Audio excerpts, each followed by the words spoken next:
postures, and that's why we all have back problems. So focusing on, our expert, Mayuriji is here about yoga. She can tell you all about it. But again, I focus a lot more on all kinds of exercise, whatever it is. Walking in the water, if you don't know how to swim, swimming, any exercise is good. The reason, because around 40s, we start losing our muscles too. And because of that, our metabolism changes. Because of that, we gain weight. Where do we gain weight? Abdomen. What happens? Insulin resistance. What happens? Sugars go up. Cholesterol goes up. So all these things are domino effect. And that's why it's important to pay attention, get your labs done, know where you are. If your vitamin D is low, calcium is not absorbed. First 25 years, your calcium is absorbed very well, your bone density improves. Then what happens? There's an equilibrium. No matter how much you take, you still lose some, but it's balanced. But after menopause, what happens? Everything goes downhill. No matter how much calcium you take, we don't know what is the bioavailability is, so we may not know how much we are absorbing. So make sure your vitamin D levels are good, so calcium is absorbed better, and focus on exercise, so your calcium you don't lose as much, and your bone density stays better. Beautifully, Anybody can chime in? And let me just chime in very quickly. I'll give you my. I know we talk about this a lot, but again, I can't emphasize a lot of the medical issues that you talk about. And part of it, I think, also is we get so caught up in our life that maybe we don't really pay as much attention to our own health. Our kid gets the slightest sniffle and we're on top of it. Maybe we don't give quite the same attention, but I would agree, certainly paying attention to your body, because these changes, although they may happen at that stage, signs start showing up many years before. So, that fatigue, it's not just you running around with the kids and all their activities, there could be other components. So, taking care of yourself, having your regular checkups, and all of these things, in our diet, which we talk about calcium and vitamin D, most of us probably don't meet the recommended criteria for that. I bet you if we tested everybody in this room, about 80% of us would have low vitamin D levels. So, those are things we don't think about, but those are things that really need to, and that starts, long before menopause comes into play. Your bone density is set when you're in your teenage and 20 years. Beyond that, your bone density is going low. You're not building much more, so maintaining becomes a huge factor. Supplements are certainly a way, but as you mentioned, exercise is probably the best way to maintain your bone health and your muscle health. So I come from a rehab background, so you're going to hear me say that all the time. But again, these are not just issues that we need to pay attention to, when you're getting to the 40s. These are things we need to start paying attention to long before.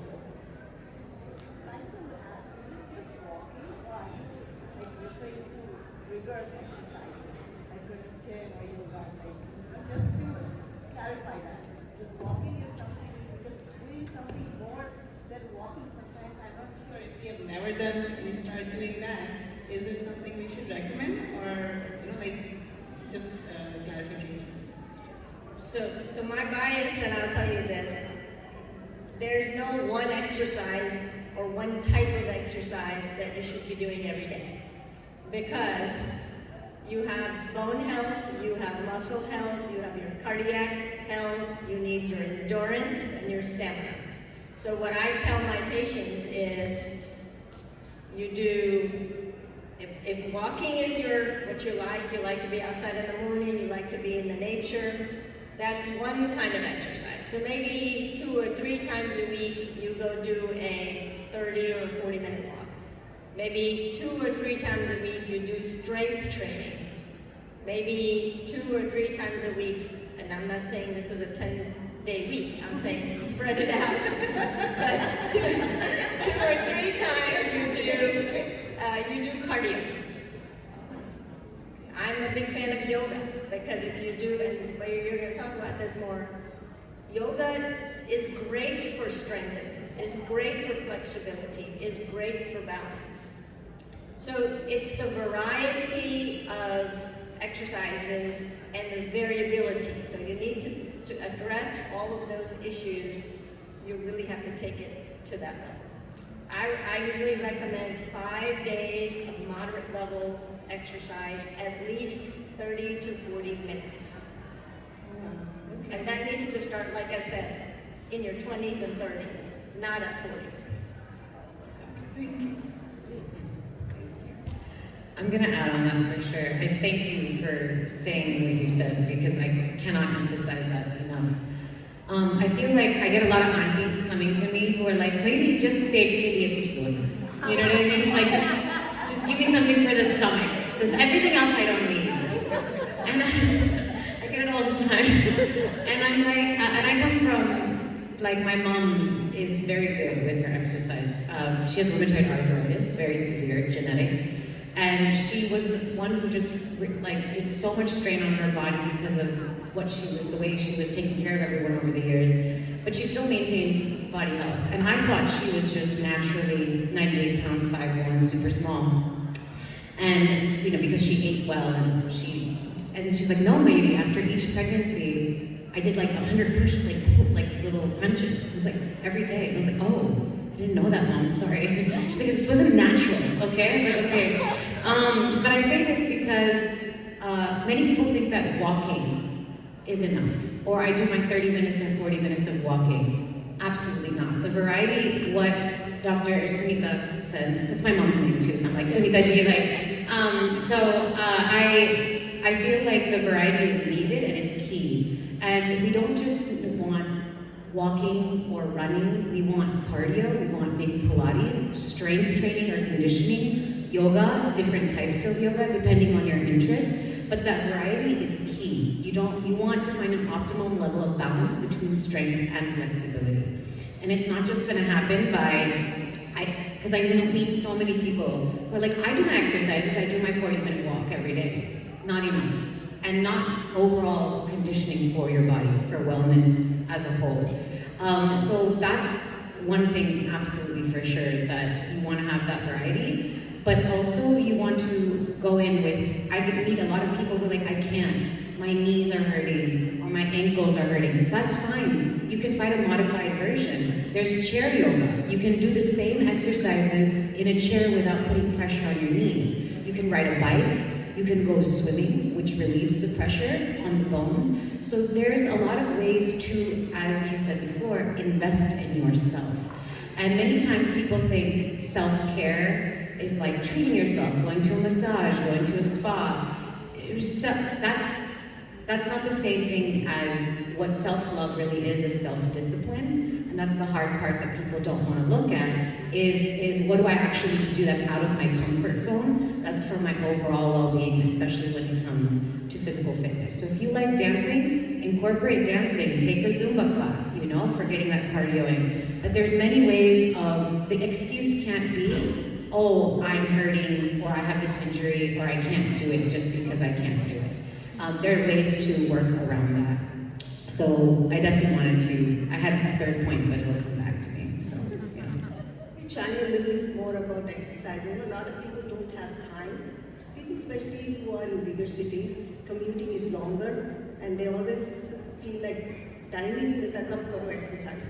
So I used to tell even my patients, a lot of people when they work from home, they seem like they're working longer hours.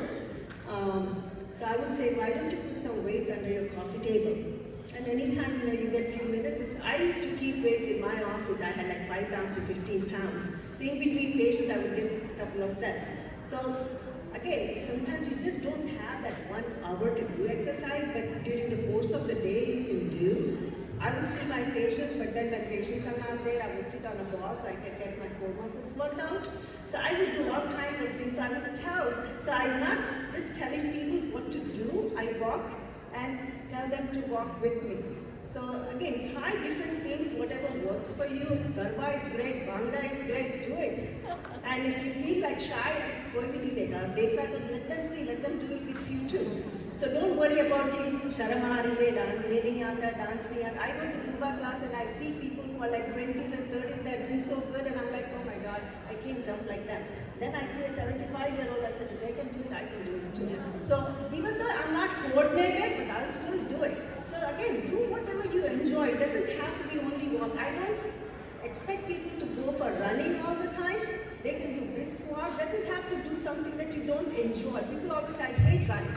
I said, don't do something that you don't like. Just like you don't eat something you don't want to eat. Try, there are lots of foods. Okay? Great. It was lovely piece of advice coming in bits and pieces and very, very practical actually. Like I had amazing food for thought, like I've created my own checklist in my mind that what I should start doing, like lovely tips that we have got. And now I'd like to open the floor to questions before we go on to the second round. In case from the audience, if there are any other questions, yeah, please. I don't have a question. I don't have really a question.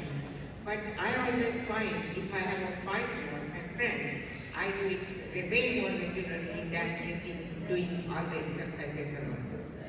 So having a friend who is exercising with me and waking me up, hey, are we going together? That helps me. Companionship. That works. I recognize this might not be in your 40s, but would love to hear your perspective on postpartum depression and how to manage some of the emotional wellness. The physical wellness tips are awesome. Thank you for sharing, but I'd love to hear your perspective on that. Probably get Auntie. You're too young for that. But really, depression and emotional wellness really go hand in hand. Because if you train yourself, right? I always tell my clients that it's not going to come naturally to you unless you practice. So, doing yoga or exercise or even diet, it's not going to come naturally to you if you're not used to it. I always say, oh, I love crunchy food. Then my friends would say, would you have a bag of chips, potato chips or carrots? They're both crunchy and I would probably go for the chips, right? Because that's what I'm used to. I have to make myself eat the carrot sticks. So for emotional well-being also, if you are going to calm yourself down by breathing, then it's not going to come naturally to you unless you practice, even if you're watching TV, can you do Anulom Vilom? Can you do something, do something that is constantly in your system, just like you're brushing your teeth. You don't have to think about it. It comes naturally. So if you're specifically about postpartum depression. Oh, it's fine. Any I just meant mental wellness in general. Yeah.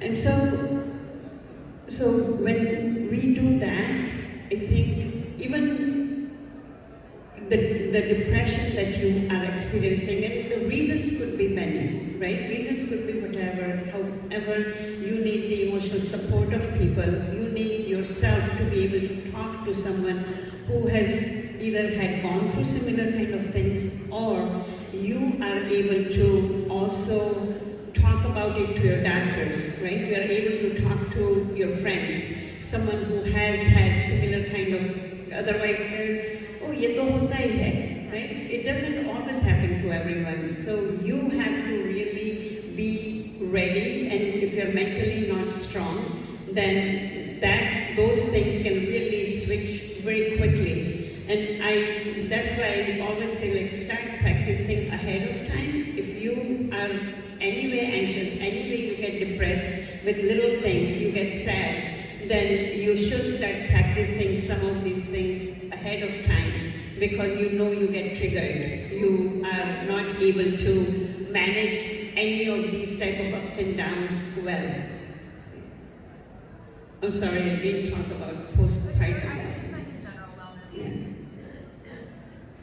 Any other questions from the audience? So we start with the second round where we focus more about wellness, like we just discussed about rediscovering ourselves, relationship with couple, like with spouse, with children, your own personal health. Now let's do some deep dive into the wellness practices. So my first question to Mayuri ji, you just said that wellness, like self-care is not about spa days or bubble baths or whatever. It's something more deep, it's more holistic. So can you please guide us more on that? Like what practices should we do for self-care? It's a loaded question. I guess I'll try to tailor it to what we've been talking about a little bit more. But like everyone has been mentioning, a lot of the symptoms that we have don't happen overnight. Our body doesn't just one day stop like hurt. An injury is usually, unless it's an accident, it's usually something that's been happening over time. So the smallest things on how we do anything, how we walk, how we sit, how we think, how we sleep, these daily things that we're doing on a regular basis, that's actually what we need to look at the most. Even this position that we're sitting in now, I know some people are like, are you starting to like, correct, this is great. It's an awareness. So not only a physical awareness, but a mental awareness, an emotional awareness, a spiritual awareness. There's koshas, right? So many layers when it comes, even when you talk about yoga, and there's so many types of yoga and lineages and styles of yoga. And so much of it, actually, even the Mahavratas, we see them parallel. They come, they match the yamas and the niyamas in Ashtanga yoga. So they talk about that physical layer first, because that's the most external sensational thing that we have to relate to in this human body. And then we go deeper from there. So I say that because what we're doing most of the time is we're on our phones, we're on the laptop. What are we doing most of the time? We're driving. Where are we spending most of our time? And something as simple as putting my legs up on the wall. I say this to my father all the time. I feel like the parents' generation now is more on their phones than ever. And the kids are less, and I'm like, what's happening? It's very confusing for me. But I even tell them to put their legs up on the wall, because whatever you're doing in your daily life, do the opposite of that. So if we're walking all day long, our feet need a break. Reverse it up. We're trying to activate our vagus nerve, which lies in the spine. If we activate our parasympathetic nervous system through these yogic practices, pranayama practices, to calm down the body, then we're actually relaxing. The vagus nerve is connected to all systems. So then we're able to relax all systems by that. So that's why it's super important to focus on stillness. The reason why we do asana, or postural practice, sure, a positive side effect is that we get a good workout, it feels good, we release toxins, we sweat, but the main goal is to be able to sit in stillness with peace. That's really the main goal. So what happens is if I ask any of you to sit in meditation, and I say stillness really, meditation is much deeper. If I ask you to sit in stillness for about 5 minutes, most of us will be like, this is hurting, I'm getting antsy, my mind is going 20 miles an hour, I can't think, I can't concentrate. But if I make you do 2 hours of intense asana, and then followed by pranayama, intense breathing practices, and then I tell you to lie in shavasana or to sit by the wall, you're like, I can do that. Oh my God, I can be still, because you're tired. So similarly, the physical fatigue, we want to also have this mental workout to be able to be in stillness. So simple things like I said, like when you're in the car, how you're sitting. When you're talking to someone, how present are you? Are you thinking about what you're gonna say? Or are you really taking in what the other person is saying to you? And this all boils down really to our breath. So in yoga, actually, most of my classes, I don't know if some of you may have taken with me this morning, I really emphasize breath the most. Because breath is the transition from the external to the internal. And it really changes what's going on in our minds. So if you're in a really anxious place, if you just place yourself in stillness, put both feet on the ground, sit straight, close your eyes, and just notice how you're breathing. If it's a short, shallow breath, you have the power, through different pranayama techniques, to change what's going on with you and change your mental state so you can change what comes out of you after. So we have a lot more power in us than we realize. And it's accessible to us no matter what the surrounding is. And so I think it's being able to tap into the power of that and knowing that I have these different techniques available to me, but being conscious at the same time of, for example, how I'm sitting, how I'm standing, how I'm speaking. So really, at the end of the day, it's how I'm doing anything. So really, yoga is, as they translate from Sanskrit, right? Yogi, or union with your true self, right? But it's really how you do anything. Yoga is a way of life, of course, as we all know. I don't need to tell you that it's not a part-time fitness class. But it's really understanding how am I going to be present in each and every moment, which of course goes beyond just the body. But those are some basic examples that I would give. Thanks.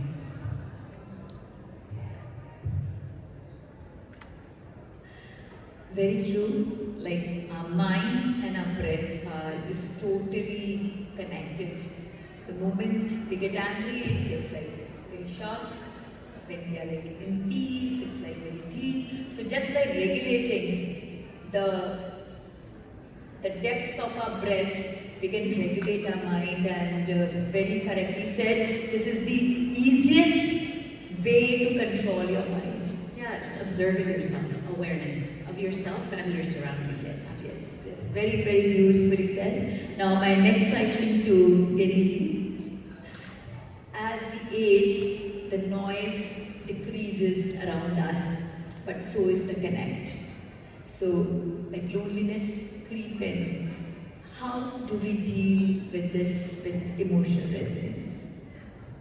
Alright, so loneliness and depression, it really creeps up very quickly as we start aging. And I'm gonna have anyone who is able to, if you don't mind standing up on your, yeah, right by your place, and just say, if you are able to, just if all of you can stand up. Yeah, please. We have been sitting a lot, so. And just to your neighbors, to however many, I'm just gonna give you 1 minute or maybe 30 seconds, just because we don't have much time, to just say hello to as many people as you are able to, okay? Just go ahead and just say hello.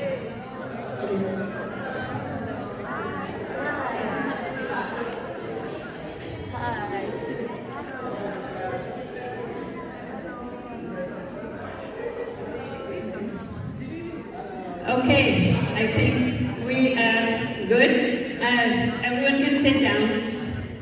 Did you notice when I had asked you guys to say hello to everyone, I had said like this, right? I included us also. No one came on this side, right? So all that shows is truly we do this to ourselves.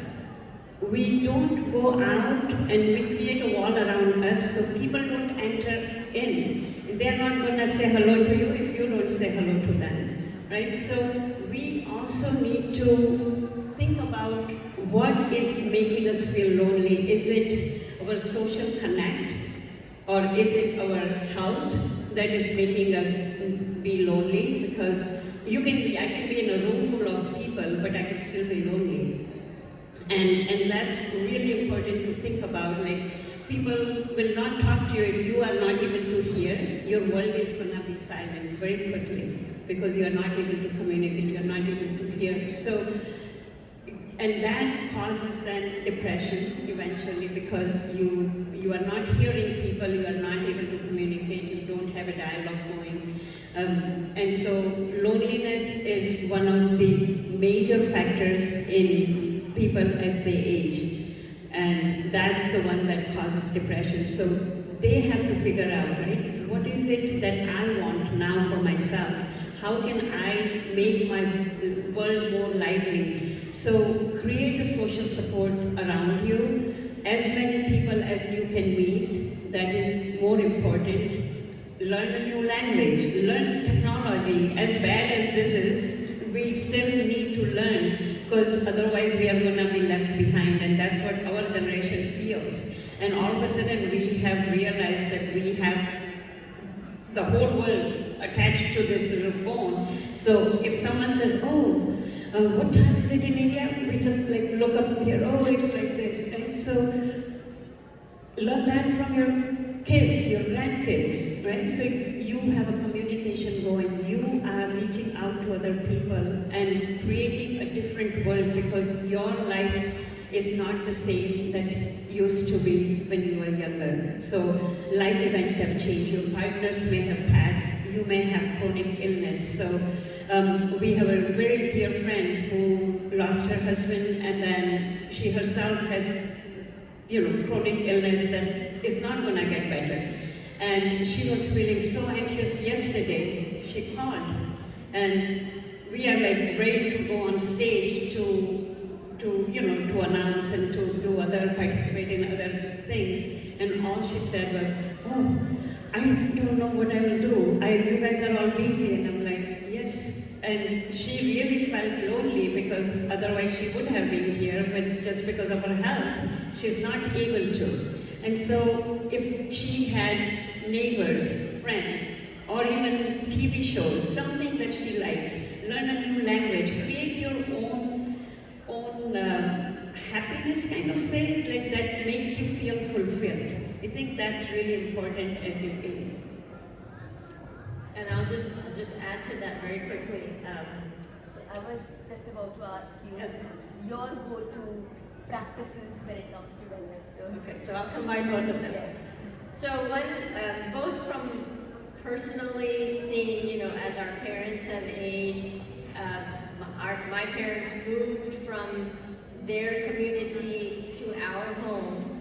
So unfortunately, they lost a lot of the connections that they had over 40, 50 years with friends. And, so there's a balance. They needed to be with us, but unfortunately, that was another loss that they had.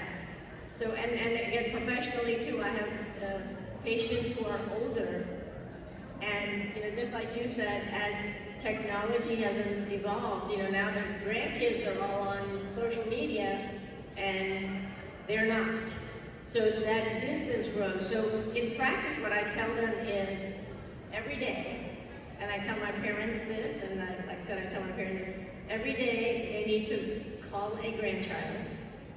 They need to call a friend, their friend, not our friend, not somebody in our community now, but a friend that they can relate to maybe from 30 years ago.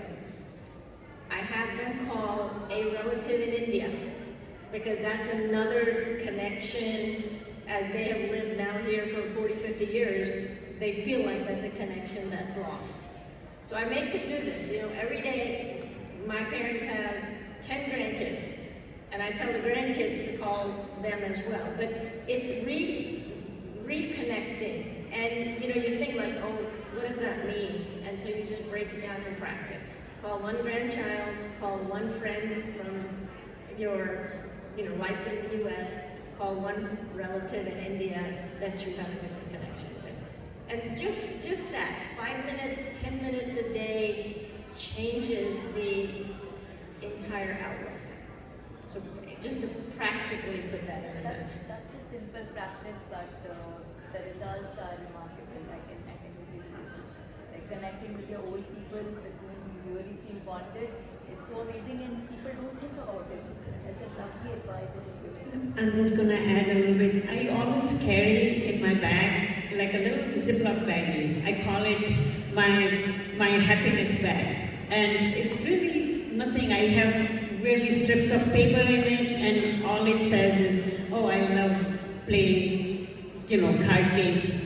I love going out for manicure, pedicure, or I love watching Bollywood movies, call a friend, try a new recipe, just sit holding hands with my husband, or teach my granddaughter a new Indian game, something. I just keep adding to that baggie, and sometimes when I don't have anyone, I can just look at that and I feel like, oh, I feel good about it, that, oh, I have so many things to be thankful to be about. You also feel gratitude that you are able to do these things. And that also brings a little bit of depression or sadness away when you are able to do those things.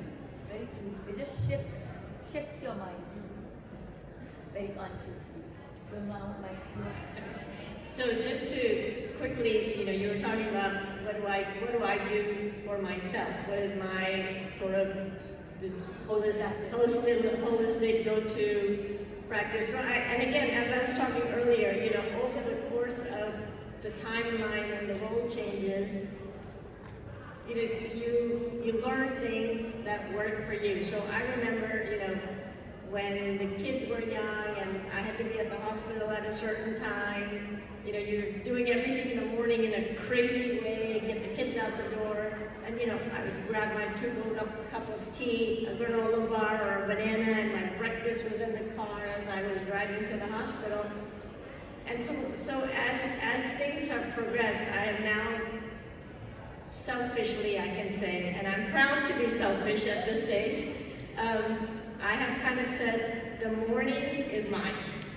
So I have given away those 7 or 8 o'clock meetings. If it's important enough, we do it at 10. So mornings, I find if my morning goes well, the rest of the day goes great. So I've committed that to myself. So when I wake up in the morning, you know, I do start with the Namaskar mantra before I get out of bed. But I make time every morning, like we were talking, to do exercise. And you know, some days, well, maybe it's not those Zumba so early in the morning, but it is yoga, it's stretching, it's straightening, whatever it takes. You know, the theme here is university with diversity, and my take on what I say to myself is consistency with variability. Consistency means I have allotted that time. Variability means I'll do, if there's 10 different kinds of exercises, then I'll have 10 different days that I will do that. So I commit my time for exercise. I have also learned and have really enjoyed adding spirituality to that.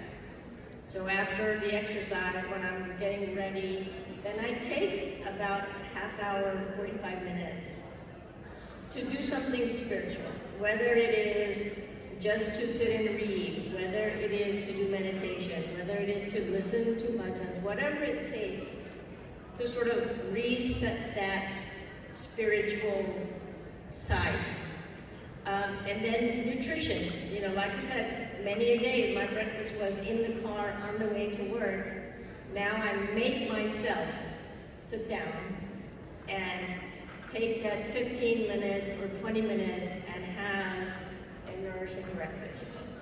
And you know, you think all of those things, but when you put them together, add the consistency, add the variability, by 9 o'clock I am good to go. And you know, physically I'm in better shape, mentally I'm in better shape, emotionally I'm in better shape, and I feel like when I am in my best way, then what I give to others, be it at work, be it with family, be it with friends, is way better quality than perhaps what I was doing before. And I think it was when we were having a conversation, you made this comment because you were about getting ready to get on a flight from India to here.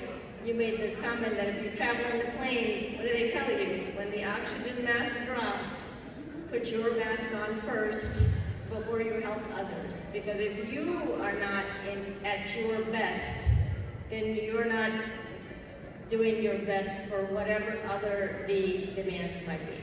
Very true, very true. Like many times people say that me time or self-care is to some extent being selfish, but if you don't have, say, $100 in your pocket, then how you think of giving to someone else?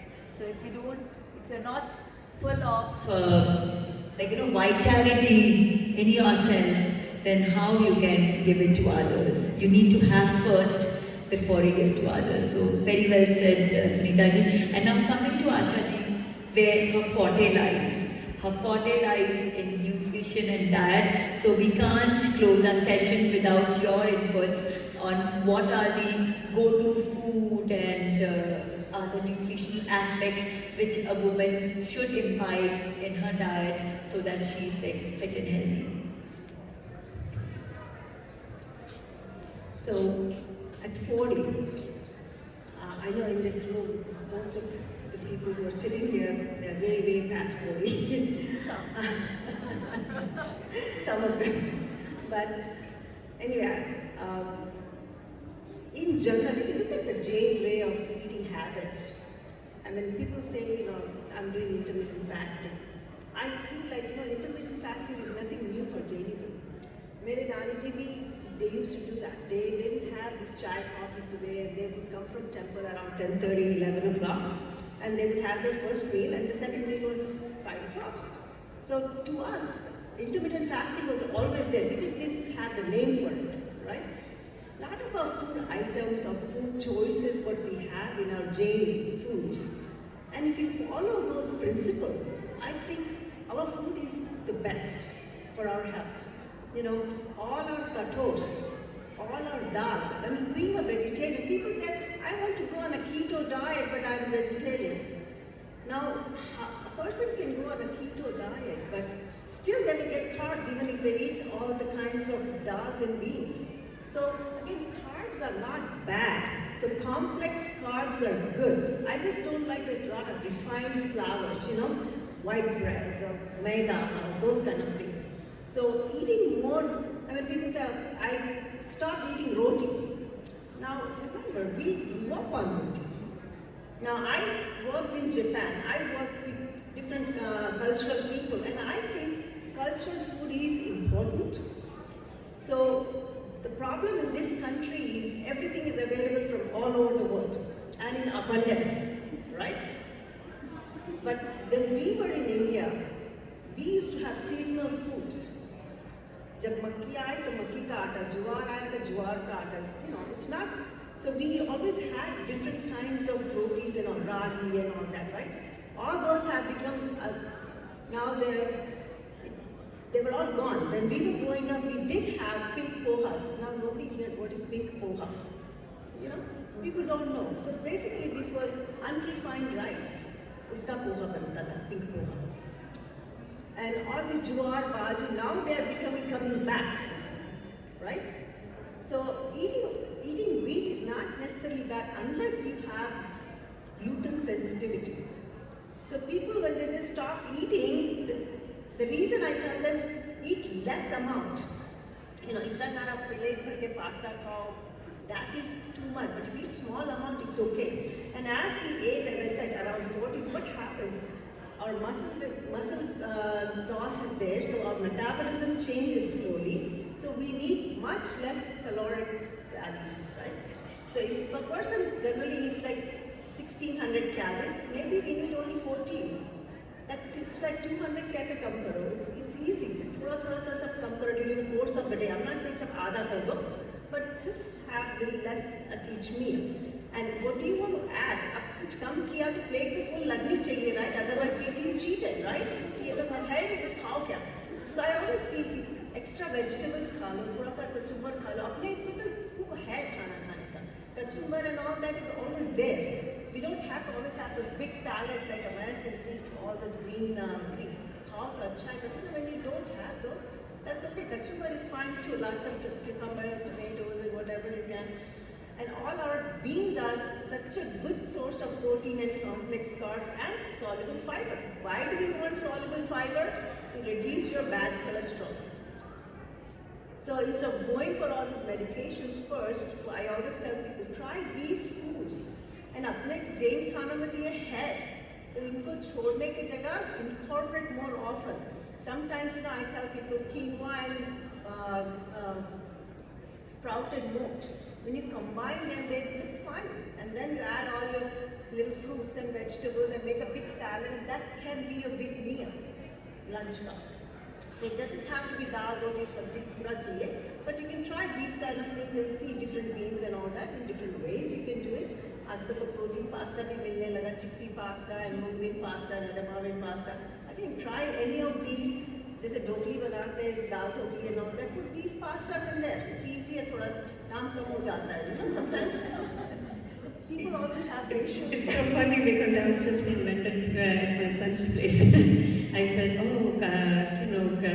now I really need to eat healthier if our granddaughter is eating a lot of pasta. And I'm like, oh, maybe I should give her some, whole wheat. He's like, Mom, then just give her roti or just give her dhokli. So calories थोड़ी कम करना है. Number 2, exercise ज़्यादा करना है थोड़ा सा. If you're not doing anything, get started somewhere. Even start with 5 minutes 3 times a day. Slowly increase your different variety of exercises. That's number 2 I focus on. Number 3 is calcium-rich food. Now a lot of people are also following vegan, but there are also non-dairy alternatives, but make sure that they have calcium fortification because we do need calcium. Leafy vegetables are a good source also. Nuts, some of the seeds are good source of calcium, so you can get those, but sometimes you don't get enough of calcium. So we need to make sure we can focus a little bit more on calcium. If you can't get it, make supplements, maybe another alternative. Vitamin D, of course, धूप में तो जाना सबसे अच्छा है, but we don't get enough. And